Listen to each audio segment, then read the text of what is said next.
So my first question is to all of you, and it sounds either like a very stupid question or a kind of philosophical question, but there is a point to it, hopefully.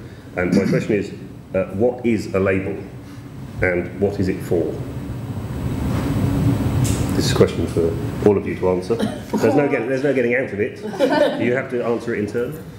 I guess it's a process of like getting the music in, for us anyway, and then manufacturing it, and getting the team around the band to do the promo, and then releasing it.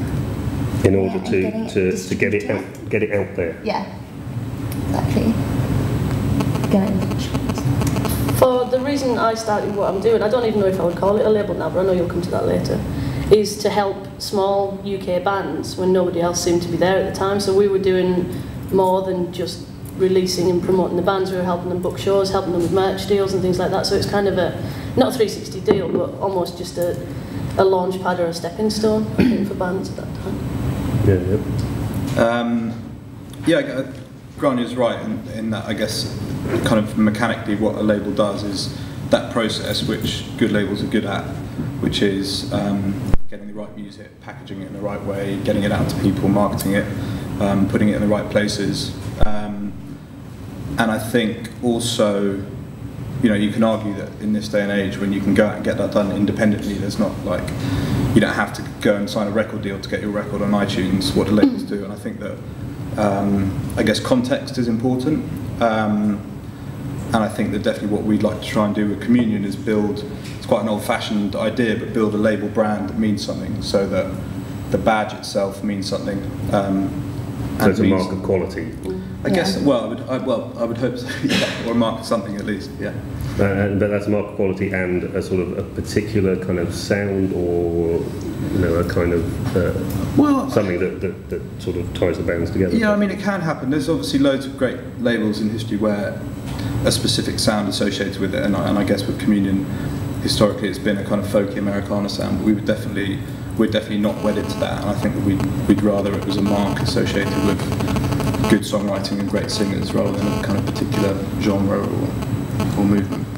So as I think we can see already that none of these labels are just record labels in the traditional sort of old school sense of what a record label was maybe 10 years ago or more, you know, where you had a record label who put out records, a publishing company who dealt with the publishing, a manager, a lawyer, and everything else.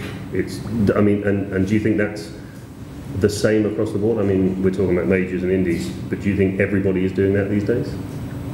I think some people do better than others, but I don't think... Again, very diplomatic answer. Sorry if I'm... You can name names, but you're amongst friends. But I think it's harder for the majors to kind of put their fingers in a lot more pies, because people are always looking at them as the bad guys in a lot of cases as well. So I think if they go out and do one thing that they're really successful at, which is releasing records, if they went into merchandising or live promotions, there would just be a lot of finger pointing and it wouldn't work. Plus, in a lot of cases, they don't have the expertise that's required, so it wouldn't be able to be done in-house. All they would do would be take it and farm it out to other people. So yeah, I think that's right. I mean, I think if you, you know, if any of you guys who are in band or songwriters ever see a major label record deal, then it will be, and actually a lot of independent record deals as well. I heard about one really cool, credible US indie the other day, and I was talking to a manager friend, and he'd been offered a deal and he couldn't believe it. It was like really super aggressive deal, but they will now expect to take a share of your live and a share of your merchandising, and I heard recently even sometimes a share of your publishing, which is extraordinary. Sorry? 360, exactly right, yeah. Does everyone know what a 360 deal is? Yeah? I mean, you already explained it, you could explain it. Yeah, exactly right. So, but I think and you can understand why they do that. So they go, well, we spend millions of pounds signing a band, paying them advances, producing their videos, promoting their records, paying for producers, but it's harder and harder to make money from CDs, so we need to get a share of live because we're contributing to selling those tickets through what we do. But the issue, I'm not major bashing, you know, like Grania, we're involved with Universal to an extent as well, but the issue is that they don't participate in like generating direct value in those different areas of activity. So Universal they can't promote shows, or you know, they could do a big joint venture with Live Nation, say we're promoting this show at Wembley because we're putting up the upfront cost, but what they can't do is like roll their sleeves up and help a band grow their live career, like really get in the trenches and be like, because here's what you need to do. Sorry, no, I was going to say, because if they just work with Live Nation, hypothetically, it's no different than having a record deal and a live agent doing your live work. You know, there's still a percentage being paid for that and that. Exactly. You know, it's not one thing and the same people doing the work with the expertise to do it. Exactly, yeah. Which is exactly what I think you were saying. You know, that it's just not. It's a big ask for those guys to suddenly, like, to be able to kind of like go right down, as I say, get in the trenches and help bands build their live careers.